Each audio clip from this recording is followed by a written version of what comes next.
uma interessante parábola chinesa, a firmeza da roda.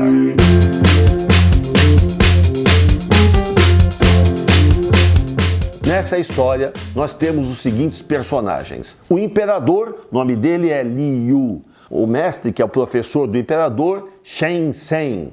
E aí existem mais alguns outros personagens que eu vou contando ao longo da história. Então, o Império Chinês está em festa.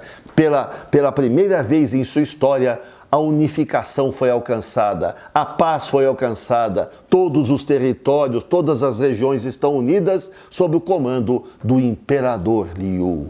E ele faz uma festa para comemorar esse feito. E nessa festa, ele convida o seu mestre, com quem ele de vez em quando se aconselha, o mestre, o filósofo chinês Shen Zhen. E também convida os grandes homens do seu império, os seus braços direitos, as pessoas que fizeram acontecer. Ele traz para a festa o grande general, o grande embaixador e o grande administrador. E aí estamos na festa. Num canto, em destaque, está o imperador, mais elevado para toda a multidão ver. E ladeando o imperador, os três grandes homens, o grande administrador, o grande general e o grande embaixador. E lá num cantinho, numa mesinha, aproveitando a boca livre, tá lá o mestre Shen Zhen comendo lá um franguinho, umas comidinhas tal com seus discípulos. Sabe que vida de filósofo é meio dura, então tem que aproveitar essas festas para poder ajustar a vida.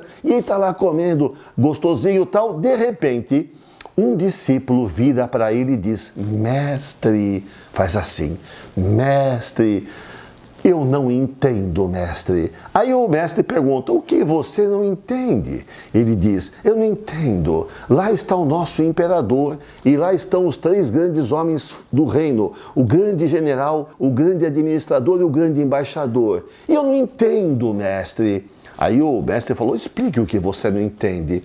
Aí ele disse: mestre, por exemplo, o grande general, não há quem a ele se compare num campo de batalhas. Ele conduziu o Império Chinês em lutas que ficarão para sempre marcadas na história da cultura chinesa. Não há ninguém igual a ele em todo o reino, mestre. Aí o mestre falou: de fato, o grande general é insuperável no campo de batalhas.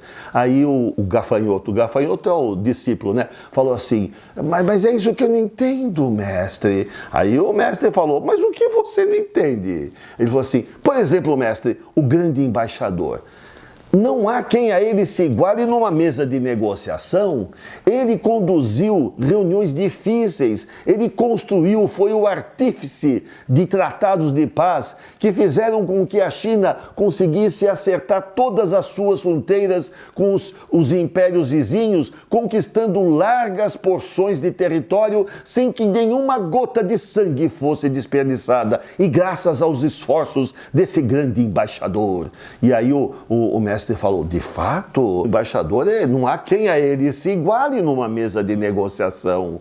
Aí o discípulo falou assim: pois é isso que eu não entendo, mestre. O mestre, perdendo a paciência, falou: mas o que você não entende? Se explique mais. Ele falou assim: por exemplo, mestre, o administrador, o grande administrador, durante todos esses anos em que o Império esteve em guerra, não faltou comida, as escolas funcionaram, a saúde funcionou bem, ele fez a gestão da coisa pública de uma forma tão bem conduzida que não faltou armamento para os guerreiros. Tudo transcorreu como se o Império vivesse em paz. E ao contrário, estávamos vivendo uma guerra terrível. Então, mestre, não há quem a ele se iguale na gestão da coisa pública.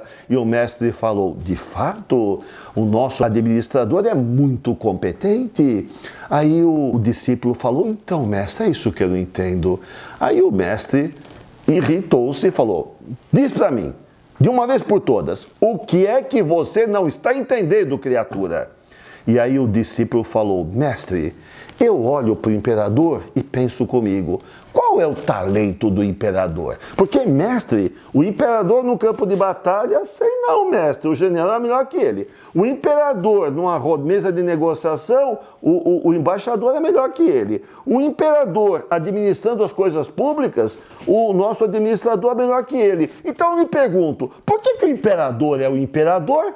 E não são eles os imperadores. Qual é o talento do imperador? Qual é o diferencial do imperador para ele ser aclamado assim? Isso que eu não entendo, mestre. Aí o mestre fez assim: ô gafanhoto, deixa eu explicar, gafanhoto. E aí o mestre falou assim: o que faz uma roda ser uma roda firme, uma roda poderosa? Aí o gafanhoto, naquela época, pessoal, roda era roda de carroça, sabe assim? Então o discípulo falou: o que faz uma roda ser forte são os raios que ela tem, os raios da roda. Aí o mestre pegou e desenhou uma roda e falou assim: então, gafanhoto, esta roda é uma roda forte, veja só, 3 raios. Aí o gafanhoto olhou e falou: não, mestre, aí não. Porque, olha, mestre, tá mal distribuído o raio. Tem 2 raios muito próximos e um terceiro afastado. Essa roda é fraca. Uma roda forte é assim, mestre. O discípulo desenhou a roda e mostrou para o mestre. O mestre disse: pois esse é o papel do imperador. O imperador é o administrador dos raios da roda. Ele dá a cada pessoa que forma a sua equipe condição para que essa pessoa possa brilhar, possa exercer o seu talento e faz com que cada um respeite o outro da equipe. Ele é o administrador dos talentos, ele é o administrador dos raios da roda, por isso ele é o imperador. Um grande líder cria os espaços adequados para que o talento de cada membro da equipe possa florescer. A essência da arte da liderança consiste em administrar os talentos que estão em sua equipe.